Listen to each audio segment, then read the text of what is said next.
the donkey and its colt. കഴുതയെയും കഴുതക്കുട്ടിയെയും അഴിച്ച് വിടുക.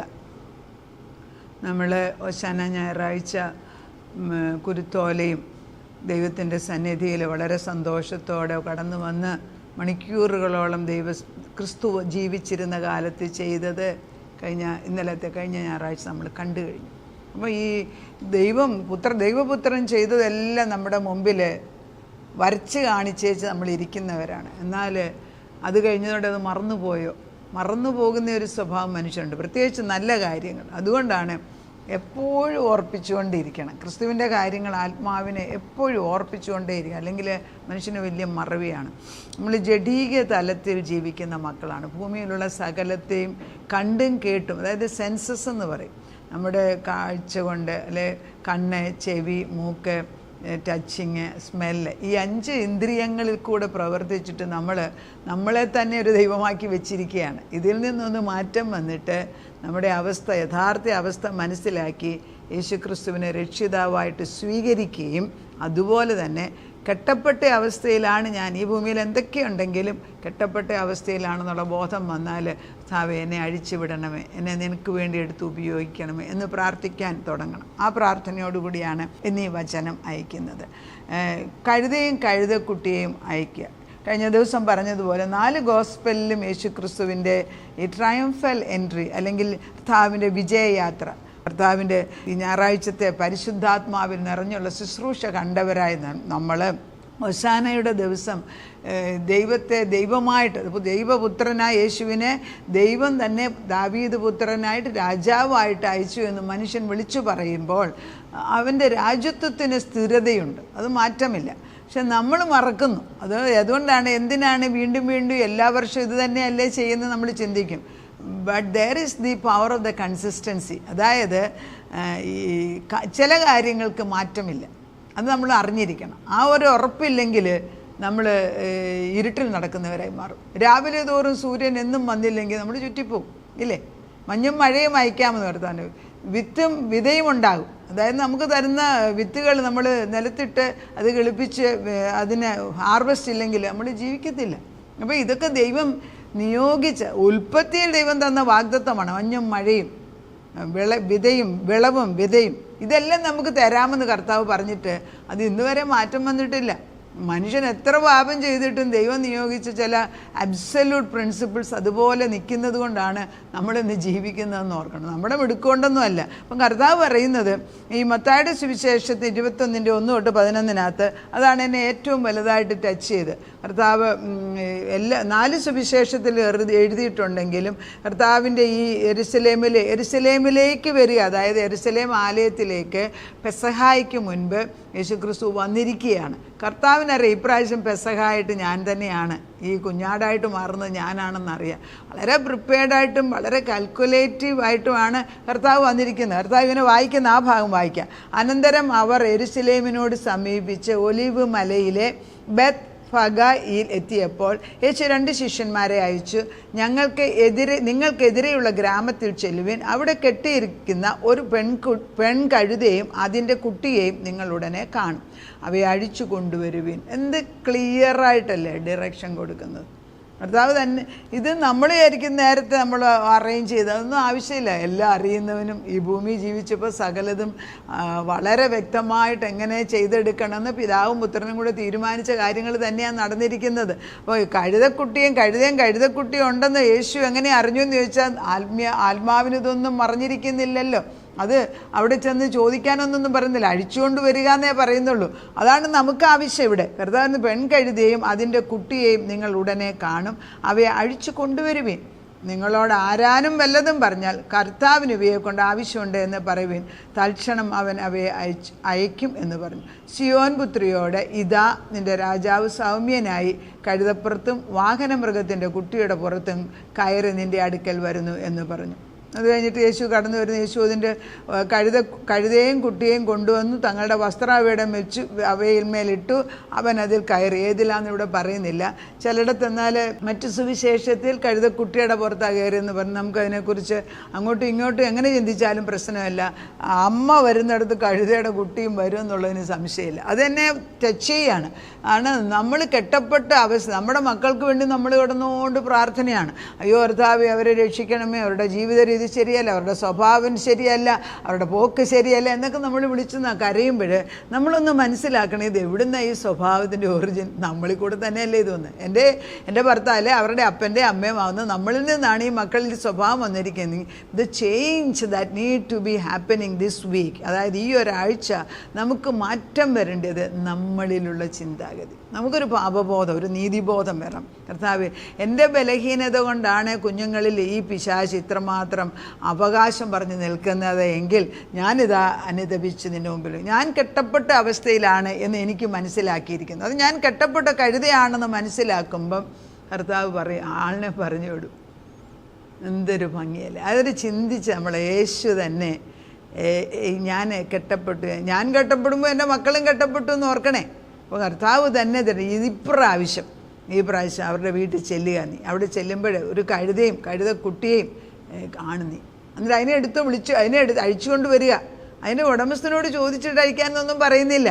അഴിക്കുമ്പോൾ അവർ ചോദിക്കും എന്തിനാന്ന്. അന്നേരം അവർ പറയും അത് എൻ്റെ യജമാനൻ അല്ലെങ്കിൽ യേശുവിന് ഇതിന് ആവശ്യമുണ്ടെന്ന് പറയുമ്പോൾ അവർ പറഞ്ഞു വിടുമെന്ന്.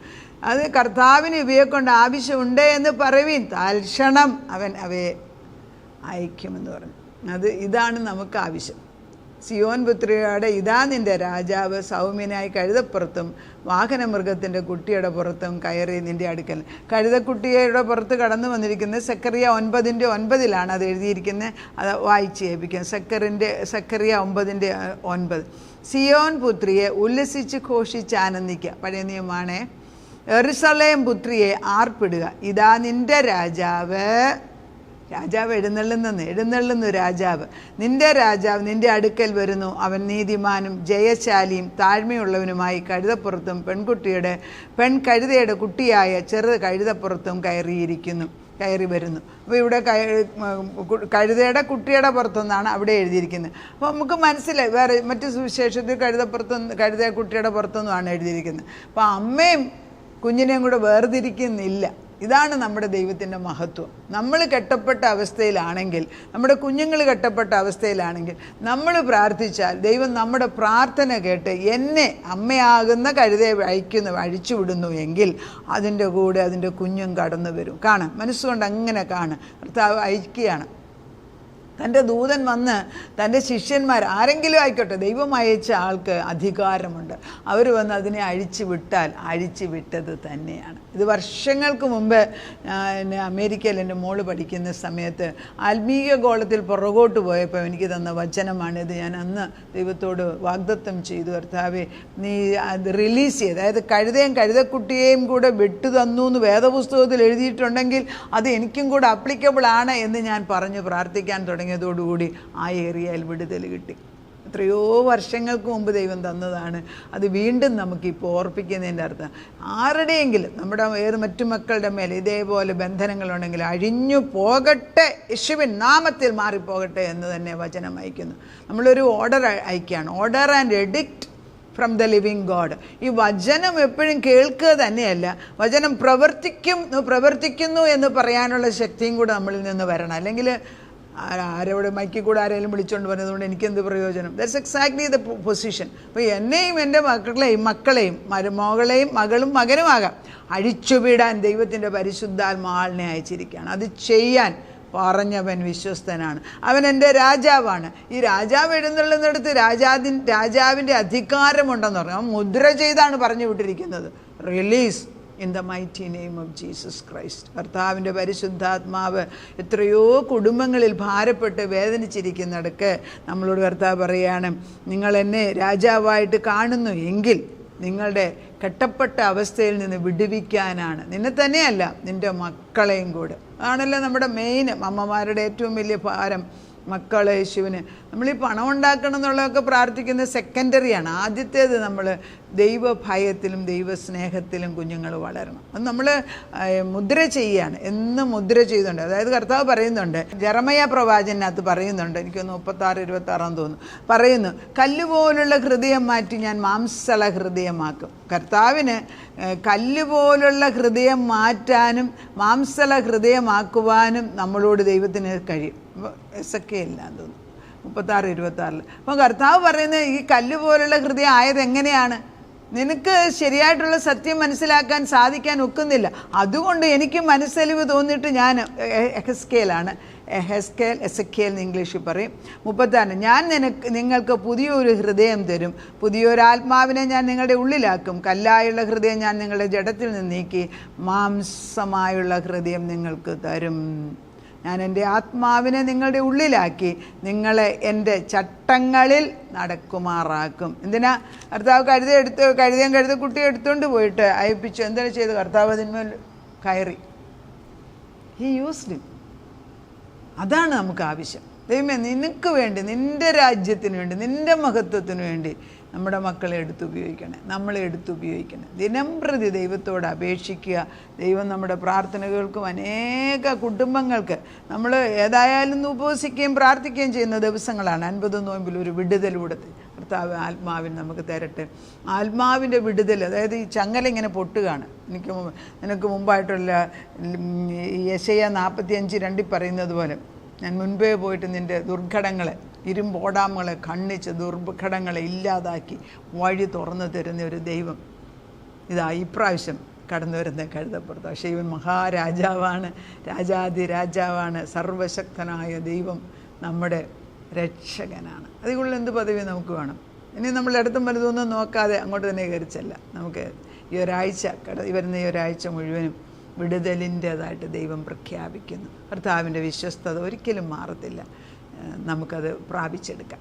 നാഥാ, തിരുഹൃദയം ഞങ്ങളുടെ ചിന്തകളെ അറിയുന്നു. ഞങ്ങളെ കെട്ടപ്പെട്ട അവസ്ഥയിൽ പുറമേ നോക്കുമ്പം കുഴപ്പമൊന്നും കർത്താവ്, എല്ലാം നീ തരുന്നുണ്ട്, നടത്തുന്നുണ്ട്. പക്ഷേ ചില ഏരിയയിൽ കെട്ടപ്പെട്ട് കിടക്കുന്നതിനാൽ സ്വാതന്ത്ര്യം കിട്ടുന്നില്ല കർത്താവ്. സ്വാതന്ത്ര്യം എന്ന് പറയുന്നത്, you know the truth will set you free. സത്യം അറിയുമ്പോൾ സത്യം നിന്നെ സ്വതന്ത്രമാക്കും. കഴുതയും കഴുതക്കുട്ടിയും ഒരിക്കലും വിചാരിച്ചില്ല യേശു അതിനെ വിളിച്ചുകൊണ്ട് പോകുമെന്ന്. പക്ഷെ ഒരു സമയം, അതിന് ദൈവം നിയോഗിച്ച സമയമായപ്പോൾ യേശു 2 ശിഷ്യന്മാരെ വിളിച്ചിട്ട് പറഞ്ഞു വിടുകയാണ്. അവിടെ ചെല്ലുമ്പോൾ ഒരു അമ്മയും ഒരു കുട്ടിയും അവിടെ ഉണ്ട്, കെട്ടിവെച്ചിരിക്കുകയാണ്. അതിനെ അഴിച്ചു കൊണ്ടുവരിക എന്ന് പറഞ്ഞ ശബ്ദം നമ്മുടെ ഭവനങ്ങളിലേക്ക് കടന്നു വരട്ടെ. ആരൊക്കെയാണ് കെട്ടിവെച്ചിരിക്കുന്നതെന്ന് വെച്ചാൽ, എല്ലാ കെട്ടും പൊട്ടിക്കാൻ കഴിവുള്ള ദൈവ ശബ്ദമാണ് മുൻപേ പോയിരിക്കുന്നത്. അഴിച്ചു വിടുക.